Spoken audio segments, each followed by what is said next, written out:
Welcome back to Financial Independence 101. This is Mike. Today I want to talk to you about Walmart and Target slashing their prices. What does it mean for inflation? Does this actually mean we're in the eighth quarter of a technical depression and it's been covered up by false, fake data? Or is there something else that's going on here? Why is there a price war between Target and Walmart right now? After we've seen massive price increases, we're seeing rollbacks. I'm going to get into this. I'm going to discuss this because there's multiple different angles to it coming up.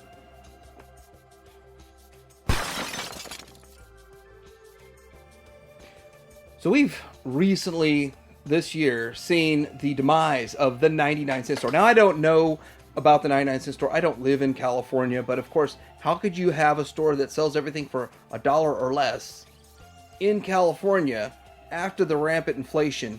It just doesn't make sense. It makes sense they're closing. California is one of the most expensive places to live in the U.S., and California and a few other states skew the entire country when it comes to home prices, rent prices, and prices of wage prices. Think about it. All those prices are skewed by California, New York, and a few others. Even this one here, the Dollar Tree, is becoming the $2 tree, the $2.50 tree. Prices are going up. There's going to be $7 items. There's already $3.50 items and $5 items, and it's turning into a Dollar General, not a Dollar Tree. Dollar Tree, the whole point of Dollar Tree, everything's a dollar, but inflation is eating them alive like everyone else. This massive, rampant inflation, and there's really no end to it in sight. But does Walmart see an end?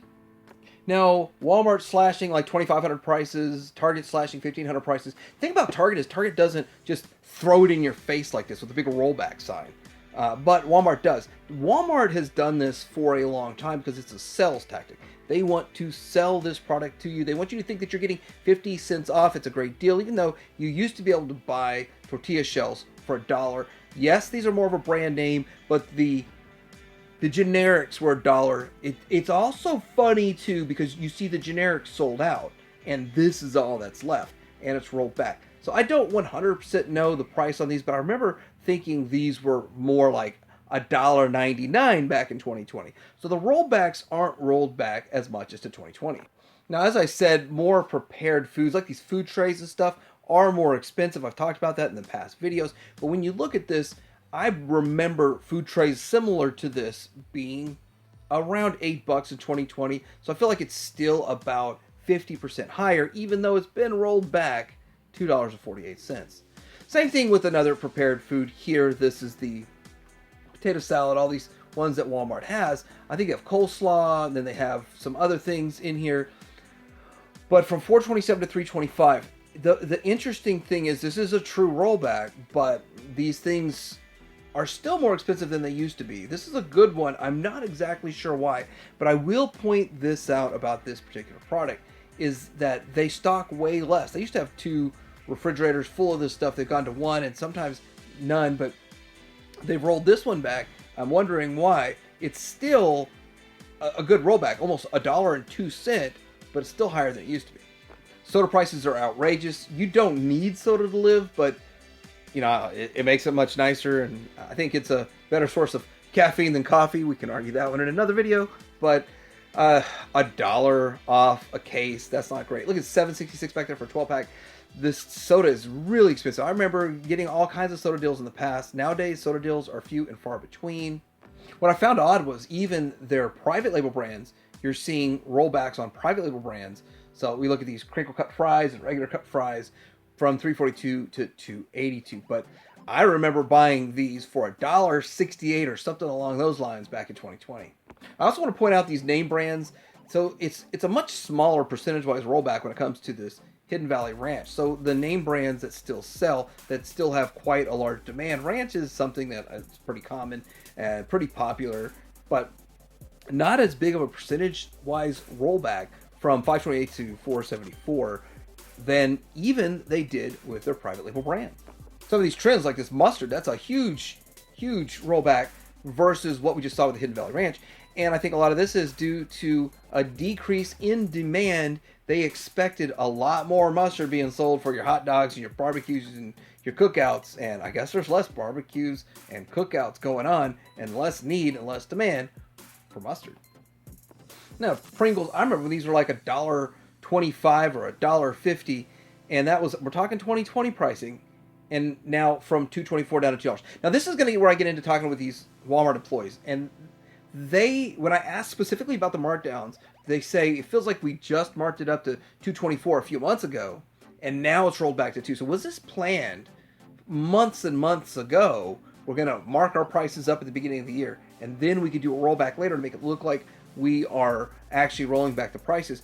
Is this that depending on the manufacturer, are they getting a better price? Is Walmart negotiating a better price with them? Or was it a fake markup and then it's down to what should be the normal price in 2024?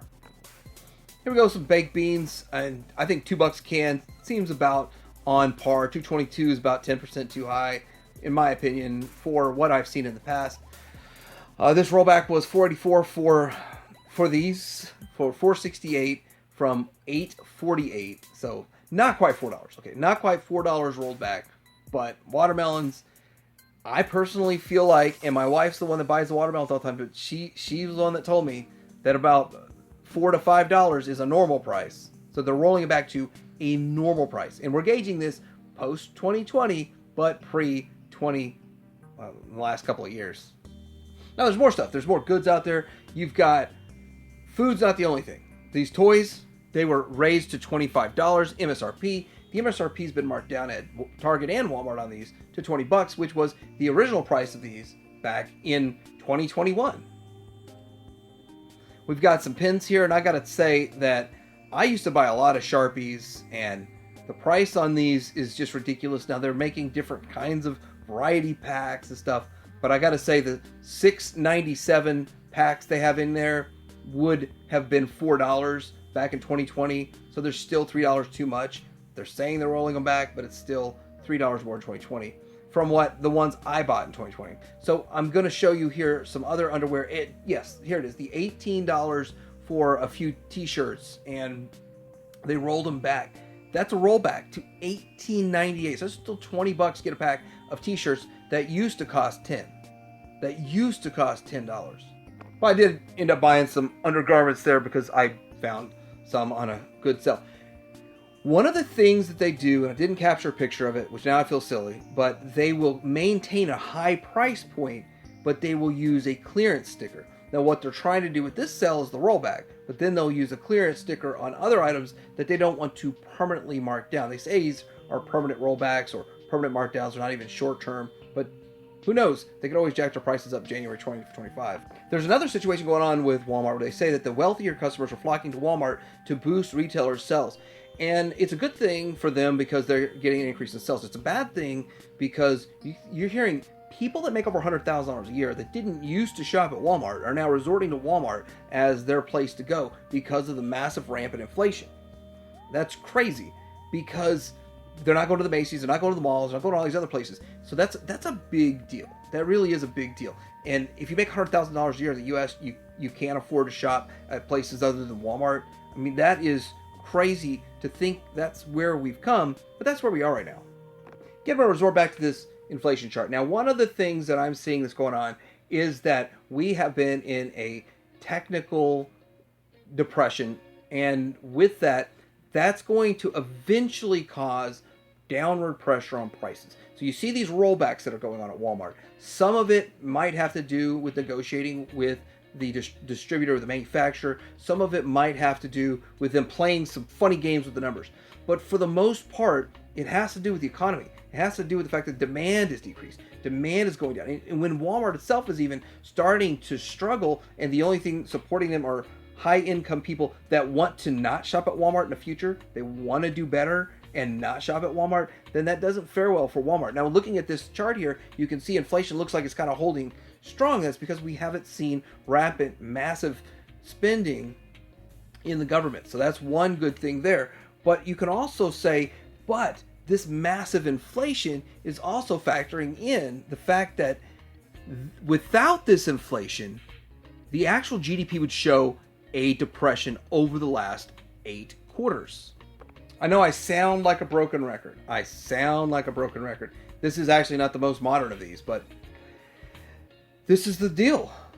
We have seen a couple of negative quarters, and then we saw inflation just shoot through the roof in 2022. We saw wars start in 2022. And now here we are that we barely have 1.1% increase in GDP, but we have still almost 4% inflation.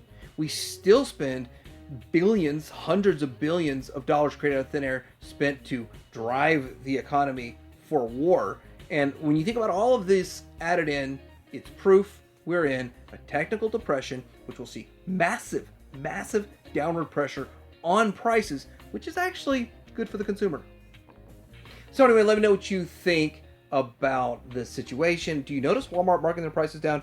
Do you feel like it's a little bit of relief after all these prices go through the roof? Or do you feel like there's some funny games played with the numbers, like they marked it up too high and now it's just a slight smidge back? Let me know in the comments below. And if you disagree with me, let me know in the comments below too. That's always fun. Like, subscribe. Financial Independence out.